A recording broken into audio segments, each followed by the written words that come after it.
और साथियों, भाजपा के आने का मतलब है छत्तीसगढ़ का तेज विकास। भाजपा के आने का मतलब है नौजवानों के सपने पूरे होंगे। भाजपा के आने का मतलब है यहां की महतारी बहनों का जीवन और आसान होगी। भाजपा के आने का मतलब है भ्रष्टाचार पर लगाम, भ्रष्टाचारियों पर सख्त कार्रवाई। मेरे परिवारजनों, भाजपा ने ही आपके साथ मिलकर छत्तीसगढ़ का निर्माण किया। भाजपा ने आपकी आकांक्षाओं को ध्यान में रखते हुए मुंगेली जिले का निर्माण किया। इसलिए भाजपा का ट्रैक रिकॉर्ड और गारंटी दोनों यही है कि भाजपा ने बनाया है, भाजपा ही संवारेगी। छत्तीसगढ़ में कांग्रेस सरकार के जाने का काउंटडाउन शुरू हो चुका है। कांग्रेस के जिन नेताओं ने आपको 5 साल लूटा है, उनकी विदाई का समय आ गया है। और आज पूरा देश देख रहा है कि छत्तीसगढ़ में कांग्रेस की विदाई की कमान किसने संभाली है? मोदी नहीं, ये आप लोगों ने संभाली है, छत्तीसगढ़ के लोगों ने संभाली है। आप छत्तीसगढ़ के मेरे आदिवासी भाई बहन, मेरे गरीब भाई बहन, मेरे पिछड़े भाई बहन, कांग्रेस की विदाई के लिए सबसे ज्यादा आतुर है। छत्तीसगढ़ के नौजवान, किसान, यहां की माताएं, यहां की बहनें कांग्रेस की विदाई के लिए एक मुस्त होकर के मैदान में उतरे हैं। खासकर महिलाओं ने ठान लिया है कि उन्हें कांग्रेस अब एक पल के लिए भी नहीं चाहिए। नहीं चाहिए, नहीं चाहिए, नहीं चाहिए, नहीं चाहिए। और कांग्रेस भी ये समझ गई है कि अब चला चली की बेला है। चला चली की बेला है। अब कांग्रेस सरकार कुछ दिन का ही खेला है। और इसलिए वो आपको झूठ पर झूठ, झूठ पर झूठ, झूठ पर झूठ बोले जा रहे हैं। आपने कांग्रेस के हर असत्य को हराने की शुरुआत पहले ही कर दी है। कल आप सबने दीपावली मनाई है। दीपावली की मेरी भी आपको ढेरों शुभकामनाएं हैं। लेकिन आप मेरे शब्द लिख रखिए, आने वाली देव दीपावली छत्तीसगढ़ के लिए एक नया आनंद और उत्साह लेकर आएगी। जिस कांग्रेस ने छत्तीसगढ़ को लूटा है, वो देव दीपावली पर कहीं नजर नहीं आएगी।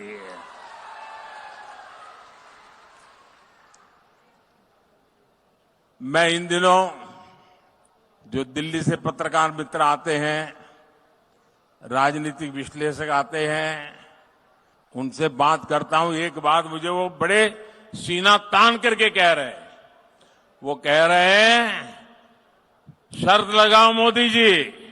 मैं कहा देखो भाई, मैं शर्त वर्त नहीं लगाता हूं, लेकिन मैंने कहा बताओ तो क्या है। वो कहते लिख के रखो, छत्तीसगढ़ में मुख्यमंत्री खुद हार रहे हैं।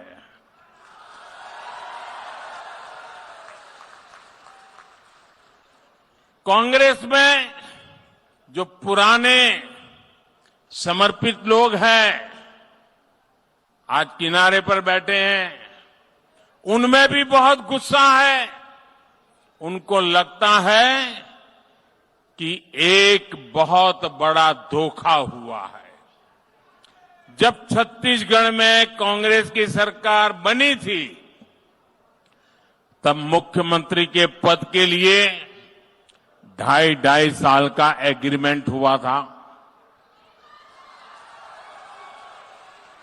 अब ऐसी पार्टी जहां बंटवारे के एग्रीमेंट होते हैं, लेकिन पहले 2.5 साल में ही मुख्यमंत्री जी ने इतना लूटा, इतना लूटा, इतना लूटा, 2.5 साल में इतना भ्रष्टाचार किया, लूट के पैसों का अंबार जमा कर लिया। और जब 2.5 साल पूरा होने पर आए तो तिजोरी दिल्ली वालों के लिए खोल दी, खजाना खोल दिया, हर एक को खरीद लिया, दिल्ली के नेताओं को खरीद लिया और एग्रीमेंट धरा का धरा रह गया। और इसका गुस्सा सिर्फ पुराने कांग्रेस के लोगों में है, इतना ही नहीं, छत्तीसगढ़ का हर नागरिक मानता है कि पार्टी के भीतर इतना बड़ा धोखा हो सकता है, इतनी बड़ी वादा खिलाफी हो सकती है, तो जनता के साथ तो हर वादे की वादा खिलाफी होना तय है। हर वादे को ये झूठ करने वाले हैं। यहां के मुख्यमंत्री, उनके राज में सुपर सीएम और उनके चहेते अफसरों ने जो जुर्म किया है, उससे भी लोगों में रोष है। और उनके बेटे ने सुपर सीएम बनकर जो कारोबार चलाया है, उसके कारण ये नौबत आ गई है कि ये मुख्यमंत्री एमएलए बनना भी मुश्किल हो गया है। हर घर में गुस्सा है। मेरे परिवारजनों, कांग्रेस के कुछ महाज्ञानियों को आजकल अचानक से गणित का शौक भी हो गया है। लेकिन ये कांग्रेस के गणितबाज वो सवाल भी हल नहीं कर पाते जो छत्तीसगढ़ का 5वीं कक्षा का विद्यार्थी हल कर सकता है। ये छत्तीसगढ़ के जनता के ज्ञान को, उनकी समझ को कम आंकते हैं। इसलिए दिल्ली से आकर झूठा गणित, झूठी बातें, झूठे वादे, यही उनका खेल चल रहा है। जिस कांग्रेस को गणित सिखाने का इतना बड़ा शौक है, आज मैं इस मुंगेली में हजारों लोगों के बीच में उससे भी मैं कुछ सवाल जरूर करूंगा। एक जो छत्तीसगढ़ में महादेव सट्टेबाजी घोटाला हुआ है, उसमें 508 करोड़ रुपए से अधिक के बंटने के आरोप है। कितने कितने कितने जांच एजेंसियों के छापों में रुपयों के ढेर पकड़े गए हैं। यहां के मुख्यमंत्री के करीबी जेल में बंद है। कांग्रेस के इन गणितबाजों को बताना होगा कि मुख्यमंत्री को इसमें कितना पैसा हिस्सा मिला है, कांग्रेस के बाकी नेताओं के हिस्से में कितना माल गया है और दिल्ली दरबार तक इसमें से कितना माल पहुंचा है। यहां विधानसभा उम्मीदवारों को टिकटों देने को लेकर कांग्रेस में जो खेल हुआ है उसके तो ऑडियो चल रहे हैं। एक एक टिकट बेचकर कांग्रेस के नेताओं ने कितने पैसे ऊपर तक पहुंचाए हैं, इसका सच भी जनता के सामने आना चाहिए। साथियों, कांग्रेस के गणितबाजों से एक सवाल पीएससी घोटाले को लेकर छत्तीसगढ़ के युवाओं का भी है। जिन हजारों युवाओं ने दिन रात पढ़ाई करके परीक्षा पास की, उनको किस फॉर्मूले से बाहर निकाला गया? कांग्रेस नेताओं के बच्चों को गणित के किस फॉर्मूले से भर्ती किया गया पिछले दरवाजे से? पूरा छत्तीसगढ़ इस फॉर्मूले की सच्चाई जानना चाहता है। साथियों, कांग्रेस के गणितबाजों से एक सवाल छत्तीसगढ़ के गरीब, दलित, पिछड़े, आदिवासी परिवारों की माता बहनों ने भी पूछा है। कांग्रेस ने यहां बहनों बेटियों से शराबबंदी का वादा किया था। माताएं बहनें बताइए, इन्होंने वादा किया था ना? वादा किया था ना? कांग्रेस ने शराबबंदी तो नहीं की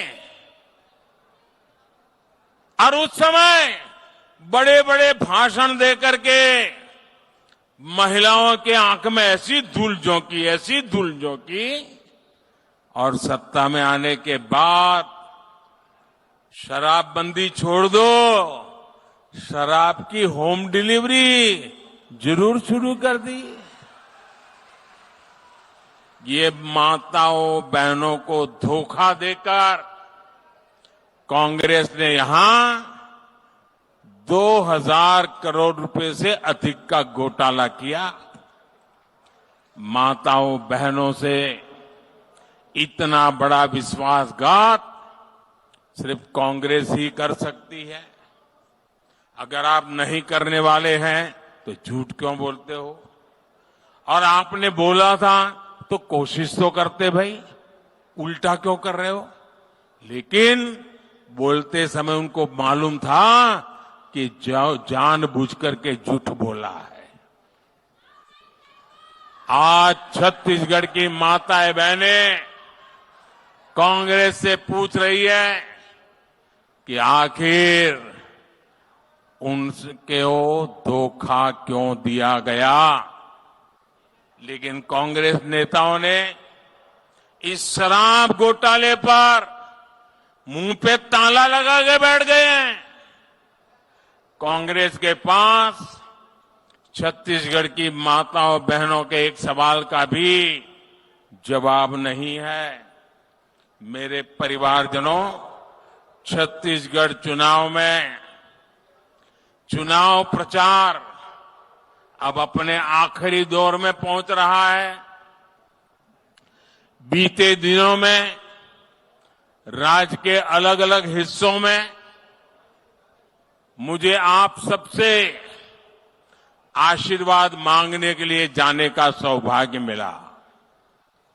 हर क्षेत्र में छत्तीसगढ़ के लोगों का असीम प्रेम ये उत्साह दिखाता है कि आप भी यहां भाजपा सरकार लाने के लिए पक्का मन बना चुके हैं।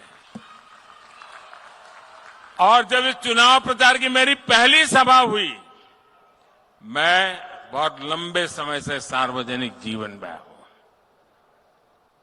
मैं हवा का रुख बड़े आसानी से समझ पाता हूं।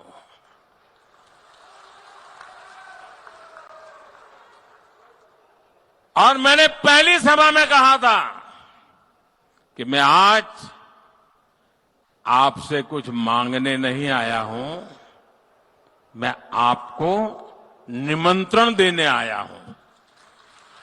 तो कईयों को आश्चर्य हुआ था कि प्रधानमंत्री इतनी बड़ी बात बोल गए। और मैंने कहा था कि मैं आपको निमंत्रण देने आया हूं कि 3 दिसंबर को चुनाव नतीजे के बाद जब भाजपा की सरकार बनेगी, उसके शपथ समारोह का निमंत्रण देने के लिए आया हूं।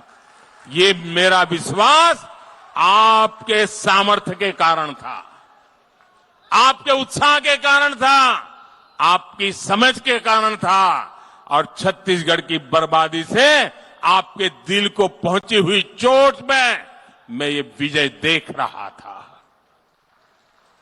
साथियों,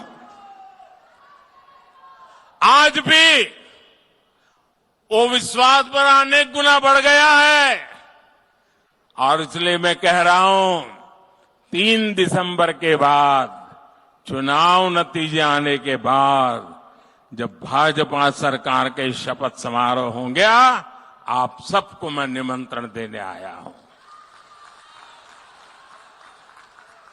मेरे भाइयों बहनों, जब केंद्र में भाजपा की सरकार होती है और राज्य में भी भाजपा सरकार होती है तो डबल इंजन की ताकत लग जाती है और डबल इंजन की सरकार तेजी से विकास करती है।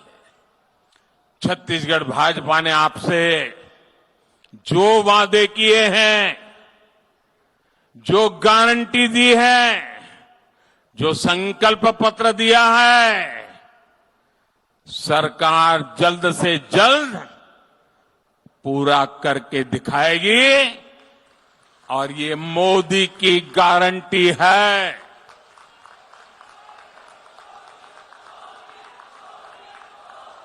और मोदी की गारंटी का मतलब क्या होता है?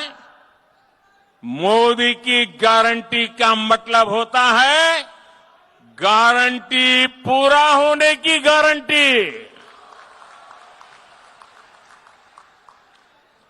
मेरे परिवारजनों, मैं जब छत्तीसगढ़ का विकास करने की बात करता हूं तो कांग्रेस को पसंद नहीं आता है। कांग्रेस आप लोगों को इसी हालत में रखने के लिए, इसी मजबूरी में जीने के लिए छोड़ना चाहती है ताकि आपके पैसे लूटने का लाइसेंस उनके पास बना रहे। मोदी आपको हर संकट से मुक्ति दिलाना चाहता है। आपका जीवन वहां जहां है वहां से और अच्छा बनाना चाहता है और आगे ले जाना चाहता है और इसलिए कांग्रेस मोदी से नफरत करती है। और ये कांग्रेस की नफरत इतनी बढ़ चुकी है कि वो मोदी की जाति से भी नफरत करने लगी है। बीते अनेक महीनों से कांग्रेस मोदी के बहाने पूरे ओबीसी समाज को गाली दे रही है। गाली तो गाली, डंके की चोट पर कांग्रेस ओबीसी समाज के जो गालियां दी है उसके लिए अदालत के कहने के बाद भी माफी मांगने से इनकार कर रही है। ओबीसी समाज के प्रति कितनी नफरत है, इसका ये उदाहरण है। एक कांग्रेस ही है जिसने बाबा साहब आंबेडकर का अपमान किया। एक कांग्रेस ही है जिसने बाबा साहब की राजनीति खत्म करने के षड्यंत्र किए। वहीं दूसरी तरफ भाजपा है जिसने देश और दुनिया में बाबा साहब आंबेडकर के पंचतीर्थ का निर्माण किया है। ये कांग्रेस है जिसने आदिवासी नेतृत्व को कभी उभरने नहीं दिया। ये भाजपा है जिसने देश को पहली आदिवासी महिला राष्ट्रपति का गौरव दिया। और मेरा तो सौभाग्य है कि मैं काशी का सांसद हूं, वो काशी जहां से संत कबीर और संत रविदास का दर्शन देश दुनिया तक पहुंचा है। संत कबीर की जन्मस्थली हो या फिर संत रविदास की जन्मस्थली, दोनों की भव्यता और बढ़ाने का सौभाग्य भाजपा को ही मिला है। जबकि कांग्रेस के नेताओं ने यहां सतनामी समाज के साथ क्या किया है, ये भी हमने देखा है। वोट बैंक के लालच में, तुष्टीकरण के लालच में कांग्रेस कुछ भी कर सकती है। कांग्रेस ने तो दलित, ओबीसी और आदिवासी की आस्था तक का सम्मान नहीं किया। मेरे परिवारजनों, आजादी के इतने दशकों के बाद आज देश में कोई भी गरीब है तो उसके लिए अगर गुनहगार कोई है तो सिर्फ और सिर्फ कांग्रेस है। आज यदि छत्तीसगढ़ से मेरे युवा साथी पलायन करने को मजबूर है तो इसकी गुनहगार सिर्फ और सिर्फ कांग्रेस है। आज यदि छत्तीसगढ़ का किसान परेशान है तो उसकी गुनहगार कांग्रेस है। आज यदि छत्तीसगढ़ में डॉक्टरों की कमी है और मरीज परेशान है तो उसकी गुनहगार कांग्रेस है। आजादी के इतने साल बाद भी मेरे आदिवासी भाई बहनों की बदहाली की गुनहगार ये कांग्रेस है। ये कांग्रेस है जिसने इतने साल देश भर में सरकार चलाई। 5-5 दशक तक पंचायत से लेकर पार्लियामेंट तक उन्हीं का झंडा फहरता था। 50 साल पहले गरीबी हटाओ का नारा दिया था। मैं पत्रकारों से पूछता हूं, जरा कांग्रेस वालों को पूछो तो 50 साल पहले नारा दिया था, वो नारा पूरा नहीं कर पाए, नए वादे करके कहां से लोगों को मूर्ख बनाते हो? पूछो जरा उनको।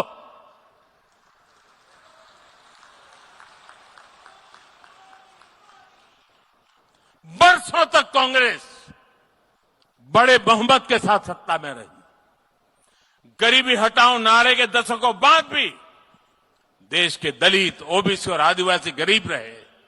इसकी गुनहगार सिर्फ और सिर्फ कांग्रेस पार्टी है, क्योंकि उसे मालूम था कि लोगों को मूर्ख बनाया करके हम अपना गाड़ी चला लेंगे। ये भाजपा सरकार ही है जिसने अपने सेवा काल में गरीब के सशक्तिकरण के लिए काम किया। 2014 में पूर्ण बहुमत के साथ केंद्र में भाजपा सरकार आई और सिर्फ 5 वर्ष में ही 13.5 करोड़ लोग गरीबी से बाहर आए हैं। मेरे परिवारजनों, एक तरफ कांग्रेस की झूठ की दुकान है तो दूसरी तरफ मोदी की गारंटी है। दोस्तों, कांग्रेस ने कभी नहीं सोचा, कांग्रेस के दिल में कभी वो भाव नहीं आया कि गरीब को भूखे ना मरना पड़े। मोदी ने हर गरीब परिवार को मुफ्त राशन, मुफ्त चावल, चने, उसकी गारंटी दी थी और गारंटी पूरी की। इतना ही नहीं, अब मोदी ने संकल्प किया है, निश्चय किया है कि गरीबों को ये जो मैं सेवा करता हूं ना, अगले 5 साल तक ये मुफ्त चना चावल मिलता रहेगा। मुझे बताइए, काम मुझे करना चाहिए कि नहीं करना चाहिए? ये सेवा भाव से काम चलते रहना है कि चल रहा है? ये कांग्रेस वाले गए हैं इलेक्शन कमीशन की अदालत में मोदी को सजा दिलवाने के लिए कि मोदी ने अगले 5 साल के लिए काम कैसे घोषित कर दिया। आपको जिस अदालत में जाना हो जाओ, मैं तो ये पुण्य का कार्य समझता हूं, पवित्र कार्य समझता हूं, सेवा का काम समझता हूं, और इसलिए मैं इस काम को करके रहना चाहता हूं। मुझे भाइयों बहनों बताइए, इतना बड़ा पवित्र काम किया, कोरोना के इतने कठिन समय में गरीब के घर का चूल्हा बुझने नहीं दिया, किसी मां को बच्चे को भूखे सुलाने नहीं देना पड़ा। मुझे बताइए, उस मां के आशीर्वाद मिले हैं कि नहीं मिले हैं? आशीर्वाद मिले हैं कि नहीं मिले हैं? उससे पुण्य मिलता है कि नहीं मिलता है? जरा जोर से बताइए, पुण्य मिलता है कि नहीं मिलता है? पुण्य मिलता है कि नहीं मिलता है? ये पुण्य किसको मिला है? ये पुण्य किसको मिला है? ये पुण्य किसको मिला है? ये पुण्य किसको मिला है? ये पुण्य मोदी को नहीं, ये पुण्य आपको मिला है, क्योंकि आपने मोदी को वोट देकर के सेवा करने का मौका दिया है।